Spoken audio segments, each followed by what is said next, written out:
So in this video, we're going to discuss creating nested folders in SharePoint using HubSpot, receiving files into SharePoint without giving access to the SharePoint folder, and getting actionable notifications every time a file is received in a specific folder in SharePoint. So let's dive in.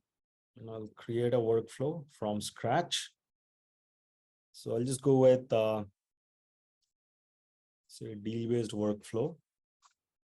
Hit next. Right. So now the trigger can be anything. Based on that trigger, we can have different Cloud Files actions.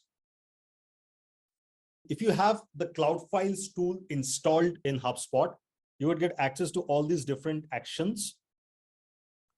You can go folder create, and here you can just select library, SharePoint. You can put in all these values in here. You will find it in the Cloud Files app. So we'll just go to app.cloudfiles.io. Go to libraries, SharePoint. Now go to that specific location where you want the nested folders to be created. So I'll go to test workspace, documents. So this is the root folder of this site. And so let's say this is the folder where I want the nested folders to be created. On the right, you would see there's a section for metadata. And these are the different values that you'll have to copy and paste in your HubSpot workflows. So I'll just copy the drive ID. And here we'll just paste the drive ID, the path to destination, just copy it from here. And the folder name is something that we can dynamically assign. So in this case, let's say I go with deal name. Right. Save it. Now, based on any custom trigger, we can create a folder. Let's say we want to create nested folders. So right after this, we are going to repeat the same action. So we'll go with folder create, choose SharePoint. The drive ID is going to be the same. Just copy this drive ID. The path to destination, let's copy this. Now, here is a slight change that you have to make. In the previous step, we used this path and we created a folder, gave it a deal name as the folder name. Now, that folder is created under accounts with a specific deal name. If we want to create a folder, a subfolder in that folder, we'll have to just append the path and put this as this. Now, using this path, we are able to locate that exact folder that we created in the previous step. And out here, the folder name can be, let's say, so it's up to you. You can have some static name, or you can also pull any personalization token and assign a dynamic name. And let's save this. So in these two actions, we have created a folder and a subfolder. In the next step, this folder should be accessible from HubSpot record. In this case, because it's a deal-based workflow, we can add an action so that this SharePoint folder can be accessed directly from a HubSpot deal. So we'll choose an action, create attachment. And I'll select SharePoint. The drive ID is going to be the same. Just copy this drive ID.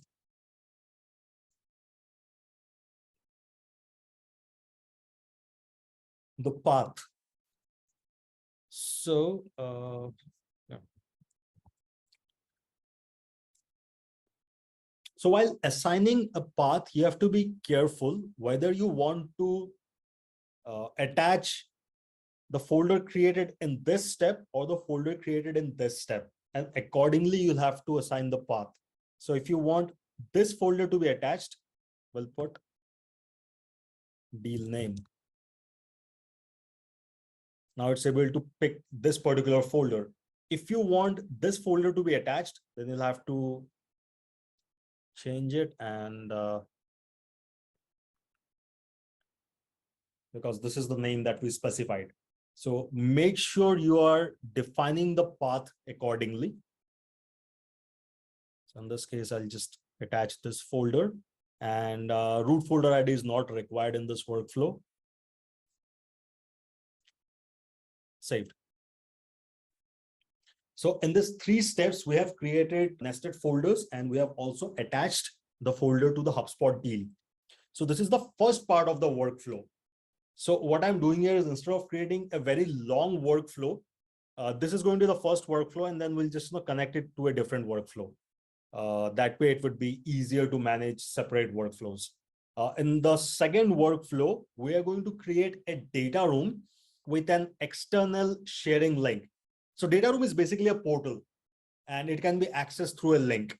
So when we create a data room, we can send it externally, and whatever file is uploaded in this data room will get automatically transferred to the SharePoint folder we just created using the workflow. So start one from scratch. Let's make it deal based.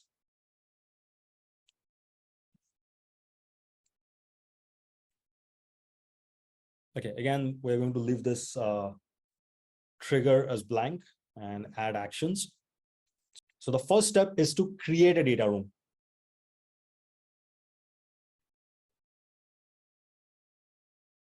We need to give this data room a name. So let's say deal name, and just put data room. And then we also have an option of template data room ID. So if you already have a specific format of like different file requests, this is something that can be used. In this demo, we're going to leave this as blank because we're creating a new blank data room. And just save this. Now that the data room is created, we need to add a file request to the data room, because the data room itself, it's just a blank portal. So in this particular case, because we are using this data room to accept files from users, we're going to create a file request. So let's scroll down to the Cloud Files actions, and here's an option of add to data room. Let's go with this. Data room ID is something you can pull from the previous action. So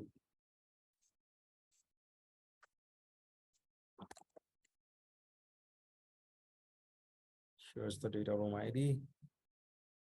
Type, go with file request. Name, so description, you can give any description. It's completely up to you. Choose a destination. So whatever is uploaded in this data room, we can choose where it should get saved. So I'll select yes, and under library, we'll select SharePoint.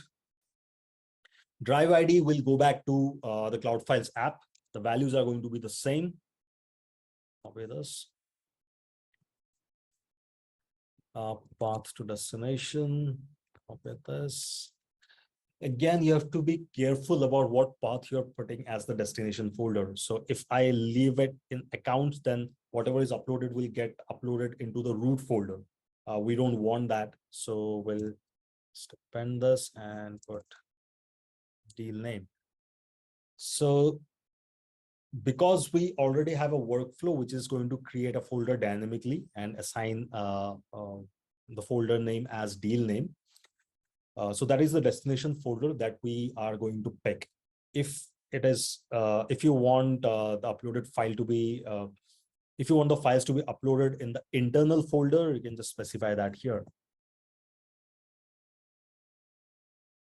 And that's about it. So now we have created a data room and we have added a file request to the data room. Whenever a file is uploaded there, it will automatically reach, it will automatically get saved in the folder that we dynamically created in the previous workflow.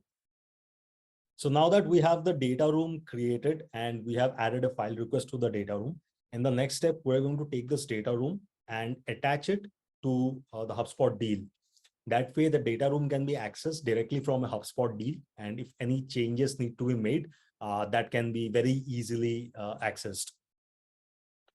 So we'll go with create attachment. Under library, it's going to be cloud files because data room is a cloud files asset.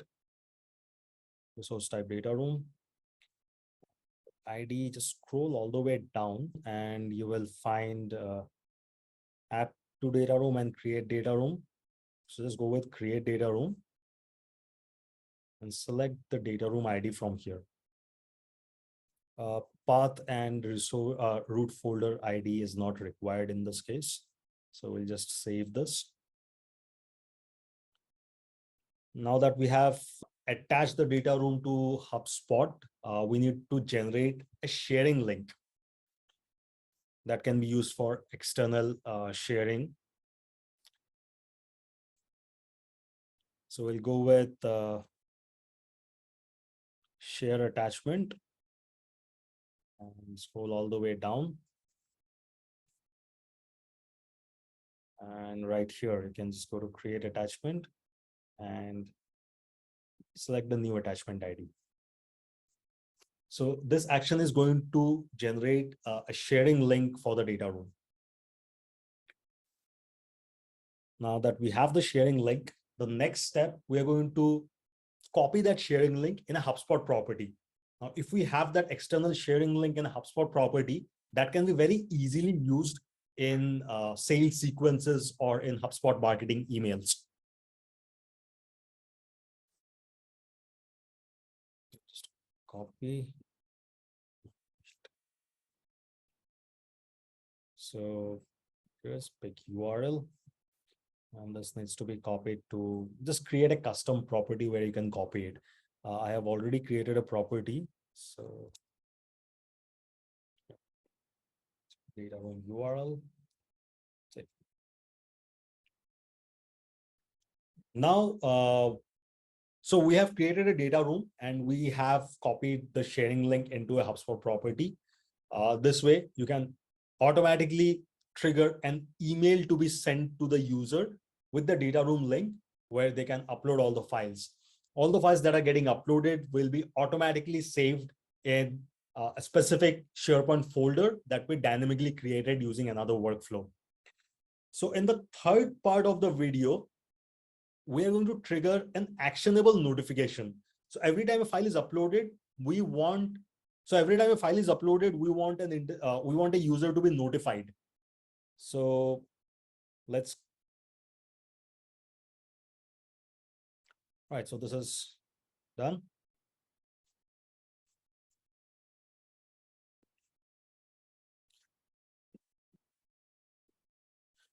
Now moving on to the third part of the workflow,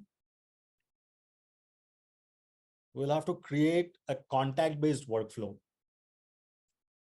So every time a file is uploaded, we want an internal user to be notified about this. So we can put in an approval process in there. And if that file is correct, then one course of action would happen. If the file is not correct, then another course of action would happen. So let's see how we can set that part up. So go to setup triggers, scroll down, and here you would see Cloud Files triggers.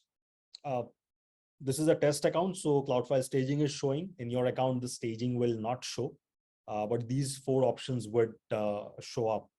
So you can go with Cloud Files file received option. And right here, these are the different parameters based on which you can trigger a workflow. So in this case, let's say we have the data room name or just say number of file received is greater than 2.